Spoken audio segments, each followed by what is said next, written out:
Podium లేకపోతే కొంచెం మాట్లాడటం కష్టం నాకు. అంటే ఎలా ఉందంటే నగ్నంగా ఉన్నట్టుంది పోడియం లేకపోతే. కొంచెం అందరూ మీరు దయచేసి వస్తే let me have an interaction. అంటే నా జీవితంలో మొట్టమొదటిసారిగా ఎప్పుడు చేశాను ఇంత, నాకు పొలిటికల్ ఇంటరాక్షన్ చేశాను కానీ మీడియా మిత్రులతోటి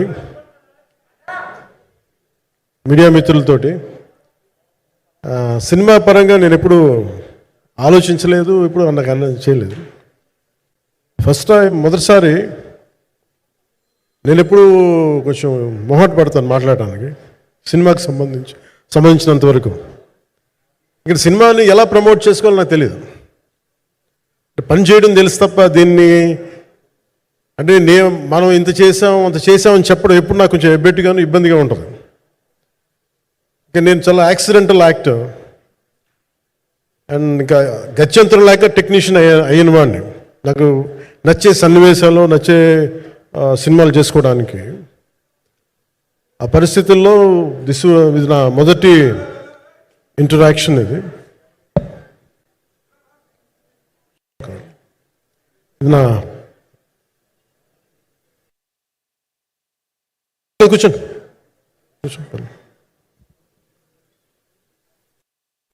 రథం గారు వస్తారా?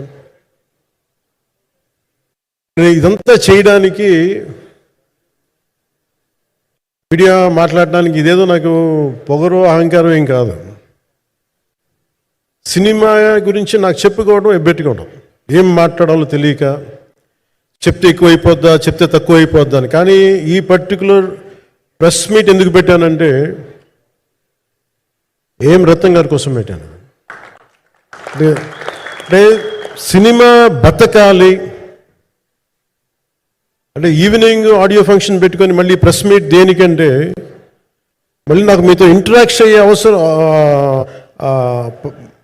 ఫంక్షన్ తర్వాత ఉండకపోవచ్చేమో అని చెప్పేసి అదొకటి మేజర్ ఒక ఇది కన్సర్న్. అదొకటి.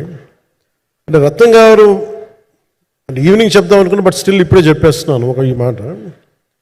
త్రివిక్రమ్ గారు రాసిన ఒక డైలాగు అజ్ఞాతవాసిలో, ఒక చిన్నపాటి సౌకర్యం కోసం, ఇక్కడ మీరు కూర్చున్న ఒక చిన్నపాటి కుర్చీ కోసం ఒక యుద్ధమే చేయాల్సి వస్తుంది.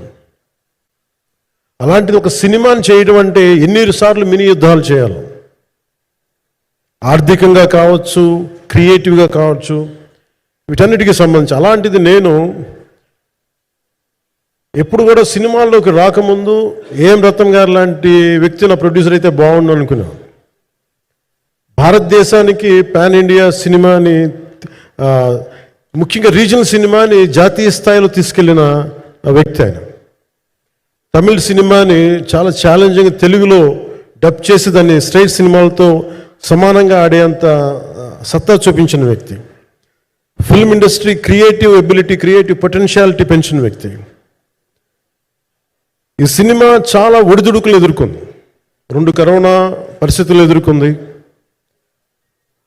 అన్నిటికీ మధ్యలో సినిమా మన క్రియేటివ్గా కొంత ఇబ్బంది ఎదుర్కొంది. అల్టిమేట్ ఆబ్జెక్టివ్ సినిమా బాగా రావాలని, నేను ఎప్పుడేం చేసినా సినిమా బాగా రావాలి అనుకుంటాను. ఈ సినిమా ప్రత్యేకించి ఆయన తపన చూసి నేను ముఖ్యంగా పాలిటిక్స్కి వెళ్ళిపోయిన తర్వాత డైరెక్షన్ అని వీటికి దూరమై క్రియేటివ్ పార్టీకి దూరం అయిపోయిన తర్వాత, పాలిటిక్స్ నా ప్రైమరీ ఫోకస్ అయిపోయిన తర్వాత మళ్ళీ దృష్టి పెట్టి సినిమా కావాలి మీరు చెయ్యాలని చెప్పి నా దగ్గరికి వచ్చి కోరుకున్నప్పుడు నేను ఎంత బెస్ట్ ఇవ్వగలను సినిమాకి అంత ఇచ్చాను. నేను అంటే నా బెస్ట్ ఇచ్చాను. అంటే నేను అన్నిటికంటే కూడా నేను ఇవ్వలేనిది టైం ఇవ్వలేను నేను. కానీ అలాంటి పరిస్థితుల్లో ఒక క్లైమాక్స్కి దాదాపు 57 రోజులు షూట్ చేయాల్సి వచ్చింది. మండు టెండ బాగా, ఇట్స్ కైండ్ ఆఫ్ మిడ్ మే అంటే చాలా పిచ్చి ఎండ అన్నమాట. అలాంటి ఎండల్లో చాలా కాలం తర్వాత